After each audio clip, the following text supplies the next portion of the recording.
தேசிய அழகுக்கலை போட்டியில் வடக்கைச் சேர்ந்த இருவர் மகுடம்.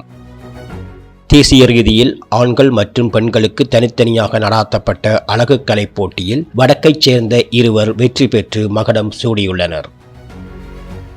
ஸ்டைலோ ராமி மாடல் அகாடமியின் ஏற்பாட்டில் நடைபெற்ற இந்த போட்டியின் இறுதிச் சுற்று யாழ்ப்பாணத்தில் உள்ள தனியார் விருந்தினர் விடுதியில் நடைபெற்றது.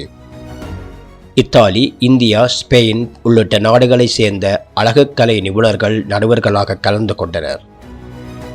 நாடு முழுவதிலும் இருந்து தெரிவு செய்யப்பட்ட 24 போட்டியாளர்கள் இறுதிச் சுற்றில் பங்கேற்ற நிலையில் ஆண்கள் பிரிவில் கிளிநொச்சியைச் சேர்ந்த சந்திரகுமார் கிஷோக்குமாரும், பெண்கள் பிரிவில் யாழ்ப்பாணத்தைச் சேர்ந்த ஜெயரூபன் சியானாவும் வெற்றியாளர்களாக மகுடம் சூடினர்.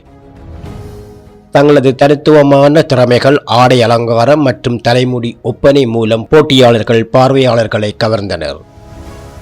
உள்ளூர் பாரம்பரிய கலை மற்றும் கலாச்சாரத்தை பாதுகாத்து வடக்கின் திறமையாளர்களை சர்வதேச அரங்கிற்கு கொண்டு செல்லும் நோக்கில் இந்த போட்டி ஏற்பாடு செய்யப்பட்டதாக ஏற்பாட்டாளர்கள் தெரிவித்திருந்தமை குறிப்பிடத்தக்கது.